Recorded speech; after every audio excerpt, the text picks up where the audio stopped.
Guys, gandang umaga. So, dito na naman tayo. So, meron na naman tayong gagawing mabilis na pagluluto. So, para sa pananghalian natin ngayon. So, siguradong susobra ito.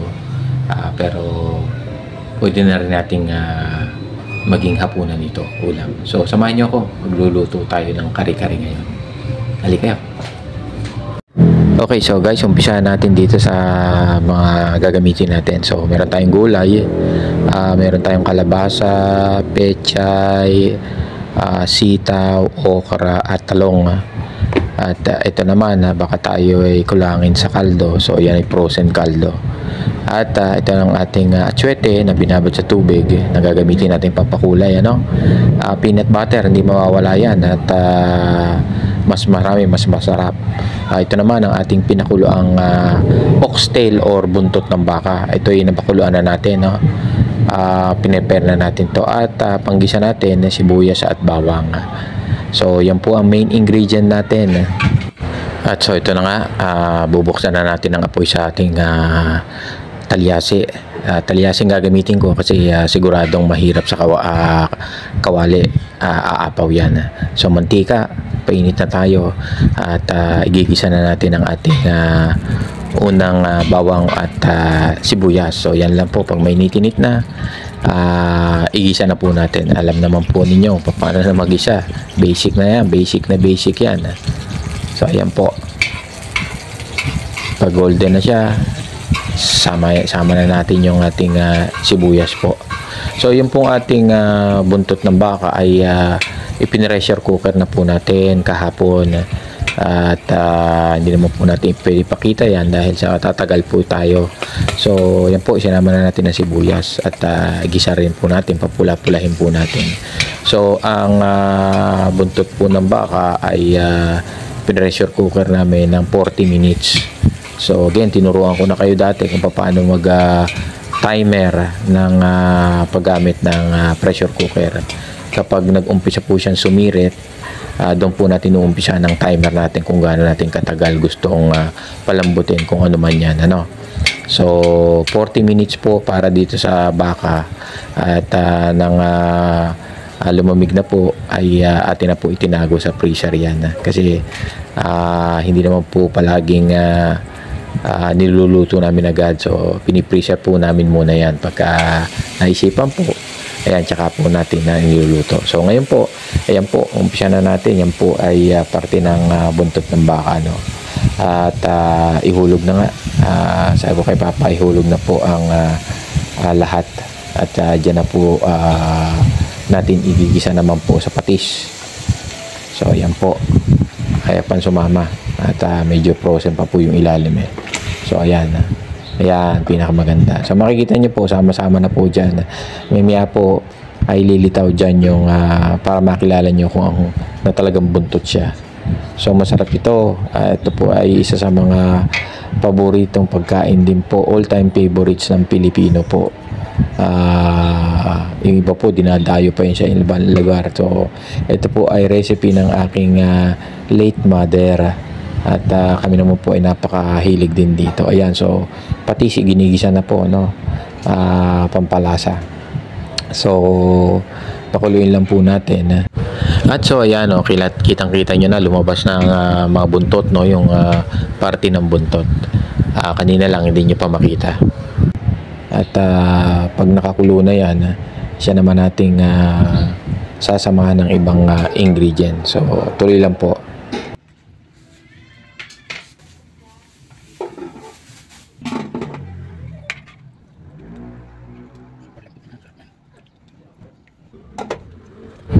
Okay, sa punto na ito, lalagyan na natin yung ating peanut butter. So, inubos pa namin yung luma bago tsaka natin gagamitan ng bago, yung isang bote. So, mas masarap, mas maraming peanut butter, mas nalalasahan nyo. Yung iba, ang gusto, hinahaluan siya ng yung dinurog na actual mani. So para may crunchy lang na may nakakagat sila. Pero tayo, yung plain peanut butter lang ating ginagamit. So mamili na kayo kahit anong peanut butter ay inyong gamitin. Bahala na po kayo kung anong brand, no? So ayan lang po, tunawin lang natin yan. Pautay-utay nilalagyan, pero nangyari, nailagay din namin yung isang bote. Sige. Okay, ngayon naman isasama na natin yung ating atsuete. So yan, yan ang nagpapakulay sa ating kare-kare na madilaw-dilaw. So yan po ay binabad lang sa mainit na tubig para lumabas o kumatas yung kulay niya. Okay, so ngayong kumukulo na siya, isasama na natin yung unang gulay na pinakamatigas, yung sitaw. So kung gaano karaming gulay nyo gusto, bahala na po kayo. So ngayon, nuna namin yung sitaw kasi siya yung pinaka matigas na palalambutin natin. So ganyan lang po. Huwag nyo kalilimutang haluin dahil yan po ay maninikit sa kawali.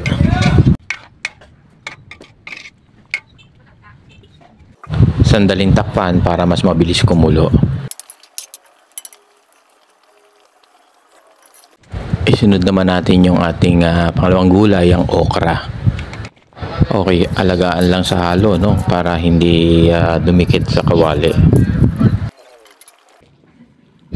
Takpan uli para mabilis uli kumulo. Alagaan sa halo para paulit-ulit kong sinasabi para hindi dumikit. At ngayon, sasama naman natin yung ating kalabasa. Talong naman ang ating isama ngayon.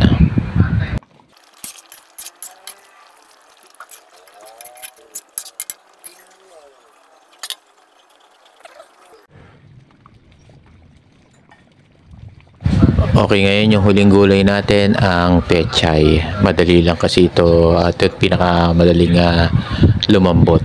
So after nyan, pag i-cover na natin siya ng sarsa, pwede na natin siyang patayin dahil maluluto na yan sa natitirang init. Sa ganon, hindi din malabog ang gulay na yan. Guys, so ito naman yung ating alamang na ginisa kanina. Ito'y ginisang alamang na perfect naman sa ating kakaining kare-kare. Okay, ito na po yung ating niluto natin kanina na isalin na natin sa bagong lalagyan. Titikman na natin. Okay, so sa pantong ito, titikman na natin ating niluto, finished product. So, mag-umpisa tayo sa mga gulay, no? May sitaw, okra, kalabasa at pechay. Bago yung ating balat ng buntot, ayan, no? Ewan ko kung nakikita nyo, no? So, bago sasamahan natin ng alamang, dahil di maaaring may kare-kare tapos walang alamang. Itong aming alamang ay may sinitsarong balat ng baboy, yan. Ewan kung nakikita nyo. So masarap yan, yung nangangata. So guys, ito na, tikman na natin mga sitaw. Masarap. Okra naman.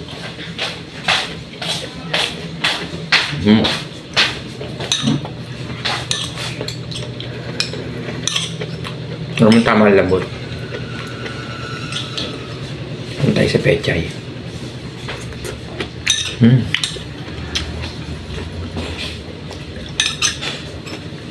At yung ating kalabasa.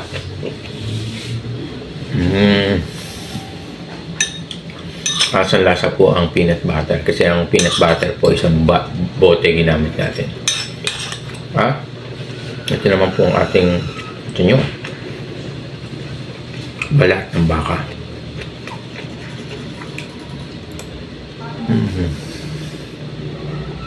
Ang lambot po.